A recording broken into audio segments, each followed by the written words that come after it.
Introducción a la filosofía partiendo de los presocráticos.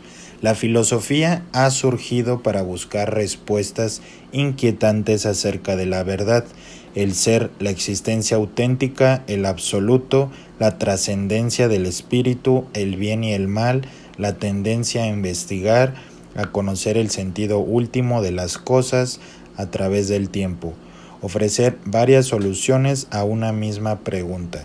Existen 5 principales soluciones al problema del conocimiento. Número 1, el escepticismo, que niega la validez a todo conocimiento. Lo mejor es dudar. Después tenemos al empirismo, que solo concede capacidad cognoscitiva a las facultades sensibles. Un conocimiento es válido solamente cuando está apoyado en alguna experiencia. Posteriormente, en el número 3 tenemos el racionalismo, que comenta que los sentidos engañan y que la necesidad y la universalidad del conocimiento científico solo se consiguen por medio de las facultades intelectuales. En el número 4 tenemos al idealismo. Por su parte niega que podamos llegar a conocer a las cosas independientes del sujeto pensante o cognoscente, captando solo nuestras ideas. Número 5, por último, el realismo sostiene que si tenemos conocimientos válidos alcanzados por los sentidos y la inteligencia. En otras palabras, el filósofo trata de llegar hasta la esencia del objeto estudiado. La filosofía rige a todas las demás ciencias, porque es el principio de ellas. Rige la conducta humana basándose en el análisis de la naturaleza del hombre y de sus exigencias. También nos gustaría comentarles acerca de los filósofos presocráticos. En el siglo VII a.C., donde nace el primer filósofo griego llamado Tales de Mileto, continuando con los filósofos jónicos Anaximandro y Anaxímenes, que explicaron el arge, constitutivo fundamental del universo.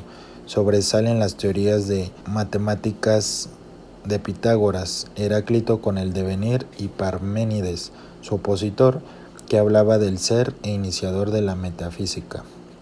Anaxágoras, por su parte, esboza una teoría sobre el nu o espíritu divino, exponiendo el materialismo compuesto de partículas indivisibles llamadas átomos. Empédocles lanza la tesis de los 4 elementos: tierra, agua, aire y fuego, donde la evolución de la materia está sujeta a las fuerzas del amor y el odio, por atracción o repulsión. Por otro lado, se detiene a los sofistas de Parménides, Calícles y Gorgias, que hablaban de la dialéctica y plantean el relativismo como postura filosófica, siendo Sócrates maestro de Platón, el pensador de que la muerte era el inicio de una nueva vida, de tipo espiritual, llena de felicidad.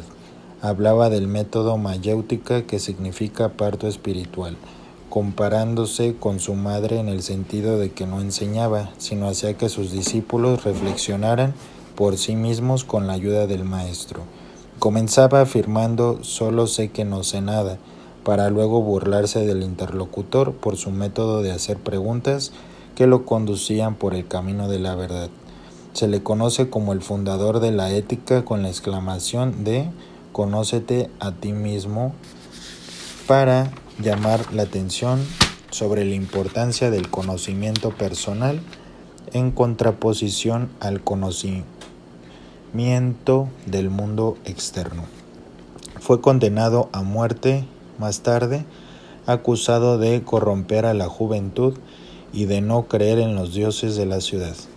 En la Apología de Sócrates, escrita por Platón, se relataron los detalles del proceso y muerte de Sócrates, el cual prefería la muerte al fugarse de la cárcel e ir en contra de las leyes. Con esto culmina el movimiento filosófico de Atenas, que culmina en los siglos IV y V.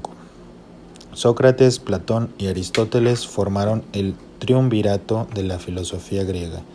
Sócrates con su método mayéutico y su teoría del concepto, Platón con su teoría de las ideas y Aristóteles con la estructuración de las ramas filosóficas como la lógica, la metafísica, la ética, la psicología racional y la política. La doctrina de Aristóteles fue el término de la filosofía griega. Posteriormente, con el Imperio Romano se tuvieron 4 tendencias principales. La número 1, el estoicismo, llamado así por el pórtico de Atenas, Stoa, fundada por Zenón de Sicio, con representantes como Séneca y el emperador Marco Aurelio, así como Epicteto y Posidonio. Ellos cultivaron la lógica y su cosmovisión meramente racional. El sabio se gobierna por la razón y no por los impulsos de las pasiones. La razón debe llevar al hombre a una adecuación con su propia naturaleza y con la naturaleza del cosmos, adquiriendo virtudes, llegando a la felicidad.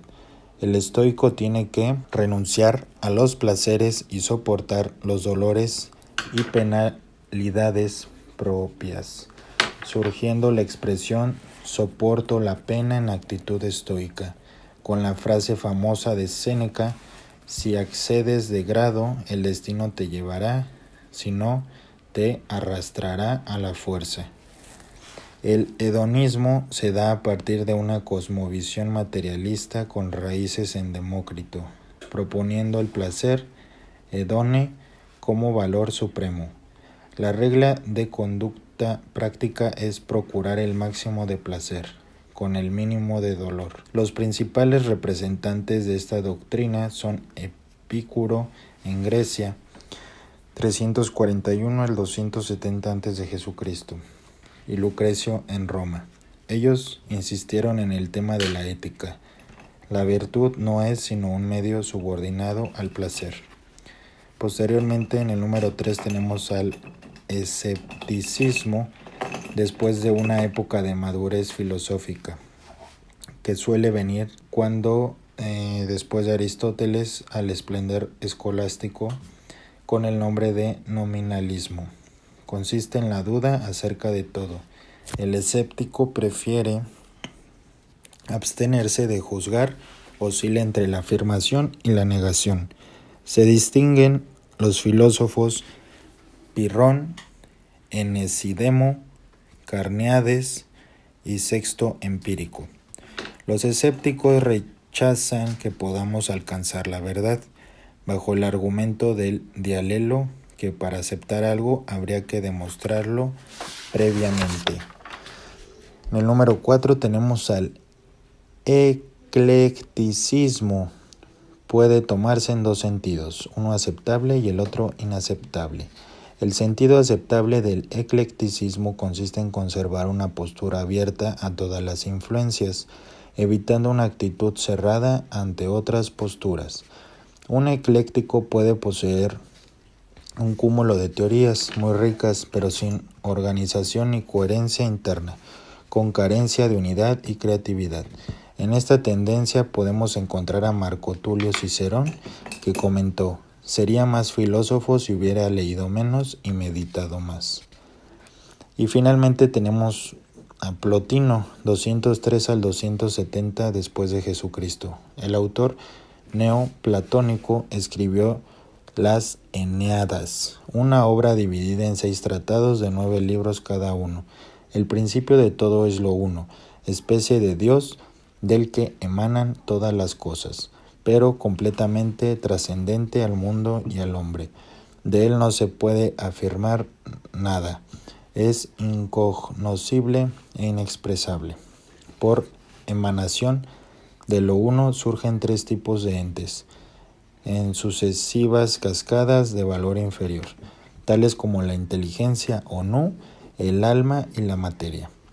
La inteligencia contiene las ideas y de ella surge el alma. El mundo está compuesto por esta tríada. En un nivel inferior está la materia, último resultado de la emanación divina y raíz de todos los males. El hombre debe ascender por esta escala hasta identificarse con Dios. Por último se encuentra Porfirio, discípulo de Plotino, por su Isagoge, Introducción a las categorías de Aristóteles, en donde planteaba el problema de los universales. Toda esta información sustentada en Gutiérrez y Politzer. Gracias.